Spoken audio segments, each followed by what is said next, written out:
Mic বাজানোর বিষয়ে control board বা সর্বোচ্চ আদালত, সুপ্রিম কোর্ট বা বিভিন্ন স্টেটের হাইকোর্টের যে নির্দেশ আছে, যে লিমিটেশন বেঁধে দেওয়া আছে, যে ডিসিমালের কথা বলা হয়েছে, সেটা মসজিদের ইমামদের ক্ষেত্রেও প্রযোজ্য হোক এবং মন্দিরের ক্ষেত্রেও প্রযোজ্য হোক।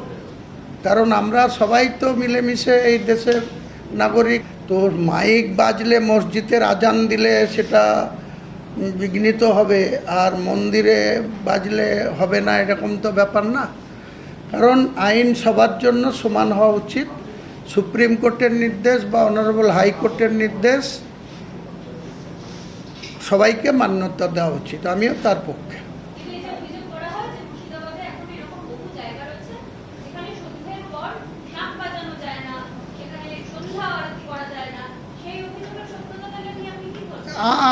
আমাদের নলেজে নেই, আপনাকে কে অভিযোগ করেছে জানি না। আমরা পাশাপাশি বসবাস করি। আমাদের গ্রামে নারিকেল বাড়ি, আমি যে গ্রামে বসবাস করি, 4000 মুসলিম বাস করে, 400 জন হিন্দু বাস করে। তাদের শাক বাজাতেও কোনো অসুবিধা হয় না। পাশেই গঙ্গা ঘাট আছে, গঙ্গা স্নান করতে যেতেও অসুবিধা হয় না। তাদের মৃত্যু মারা গেলে সেখানে ঘাটে দাহ করতেও আমরাও চলে যাই। কাজেই প্রচার অনেক কিছু থাকে, কিন্তু আমরা যখন পাশাপাশি বসবাস করি, আমরা 63 বছর 7 মাস বয়স আমার, এখন পর্যন্ত 400 জন আর 4000 জন। আপনি নারকেলবাড়ি মৌজা, আপনি কত নম্বর বুথ আর কত মুসলিম পপুলেশন, কত হিন্দু পপুলেশন দেখে নেন। কোনো সমস্যা আজ পর্যন্ত হয়নি, আগামী দিনেও হবে না। বিক্ষিপ্তভাবে শক্তিপুর থানা, যেটা এখন, 1982 সালে থানাটা ছিল বেলডাঙ্গা থানা। পরে 1987 সালে বেলডাঙ্গা থানা ভেঙে 1987 সালে রেজিনগর থানা। আমি যখন 2012 সালের 21শে নভেম্বর মন্ত্রী হই, 5ই ডিসেম্বর মমতা ব্যানার্জির নেতৃত্বে ক্যাবিনেট মিটিংয়ে আমি তৎকালীন home secretary Basudeb Bandyopadhyay, police মন্ত্রী মমতা ব্যানার্জির কাছে বলেছিলাম যে শক্তিপুর স্পর্শকাতর এলাকা, সেখানে মাঝে মাঝেই কমিউনাল ফিলিংস হয়, গণ্ডগোল হয়, তো সেটাকে একটা নতুন থানা করে দিলে ভালো হয়। তো আমি সেই শক্তিপুর থানা ওপেনিং করেছি 5ই জানুয়ারি 2013। এখনও বোর্ড লাগানো আছে। পানি সম্পদ বিকাশের প্রতিমন্ত্রী হিসাবে আমি থানা ওপেনিং করেছি।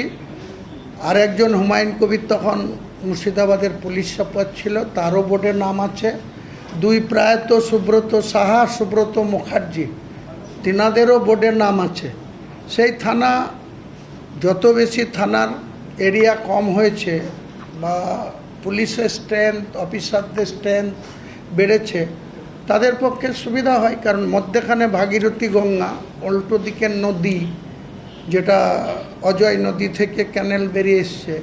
কাজে আমরা একটা দ্বীপের মতো জায়গায়, বহরমপুর থেকে রামনগর ঘাট আর বিসিকে রোড, এত বাজে অবস্থা আছে রোডটার। আমি যখন পুলক রায় পূর্তমন্ত্রী ছিল, বিধানসভায় 2-3 বার বলেছিলাম, চিঠি দিয়েছিলাম।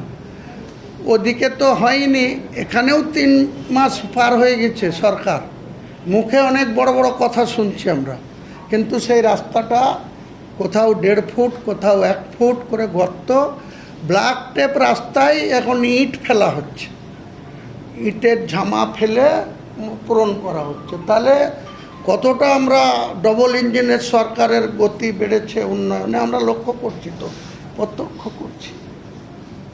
অথচ রাজ্যের মুখ্যমন্ত্রী উপনির্বাচন আছে, সেখানে গিয়ে বলছে সিটটা দাও আমাকে, আমি 2 হাত তুলে সব করে দেবো। পাশে তো দেয়া হয়েছে, কাঁদি দেয়া হয়েছে, মুর্শিদাবাদের মানুষ কাঁদি দিয়েছে, বেলডাঙ্গা দিয়েছে, 2টো সিট ছিল, 8টা দিয়েছে। সেই 8টাতে কত বন্যা বয়ে গেছে এই 3 মাসে, সেটা তো মানুষকে আগামী দিনে ভোটের প্রচারে তো আমরা যখন বলবো, তখন মানুষও তার কে ঠিক বলছে, কে মিথ্যা বলছে, না কে বাড়ি বলছে, না কে কমই বলছে হবে। আপনাকে মেনশন করছে RBCK road, Ramnagar Satui Chourigachha road, length হচ্ছে উত্তরপাড়া মোড়, বহরমপুরের উত্তরপাড়া মোড়, এনএইচের মোড় থেকে পুরো রামনগর ঘাট, এপারে মুর্শিদাবাদ, ওপারে কালীগঞ্জ, নদিয়া। তো এই 39 কিলোমিটার রাস্তার মধ্যে 4 বছর আগে বলে বলে আমরাই সোচ্চার হয়ে 13 কিলোমিটার হয়েছিল। তাহলে 28 কিলোমিটার রাস্তাতে গাড়ি চলাচলের উপযুক্ত না, প্রতিদিন অ্যাক্সিডেন্ট হয়। এত খাদ গড্ডা, 12টা 14টা বাস চলে, তাদের বাসে বসে থাকা যায় না। আমাদের প্রাইভেট গাড়ি আমি ওই রাস্তাতে চলাফেরা করাই বন্ধ করে দিয়েছি। আমরা বাড়ি থেকে বেরিয়ে গঙ্গার ভাগীরথীর ঘাট পার হয়ে রেজিনগরে এসে বহরমপুর যাই, কলকাতা আসি ওটা দিয়ে। মেন রাস্তাটাই ছেড়ে দিয়েছি। আমার বাড়ির পিছনে সিসি ক্যামেরাতে আপনাকে ফুটেজ নিয়ে এসে দেখাবো যে আমার বাড়ি 3তলা বাড়ি, তার ঠিক নিচে 1.5 ফুট গর্ত রাস্তায়, এত মাছ ছাড়া হবে। সেটা বলে করতে পারি না। আর বড় বড় কথা বললে হবে, এই অ্যামেন্ডমেন্ট আনবো, এই আইন আনবো, এই গুন্ডা দমন করবো, এই করব। এসব মুখে বলা যায়, কাজ করে দেখাতে হবে। এটাই বলতে চাইছি। কাজ করে দেখালে সবাই ভালো বলবে। হুমায়ুন কবির যতই মুখে বলুক হবে না, কাজ করে দেখালে সেটা হবে।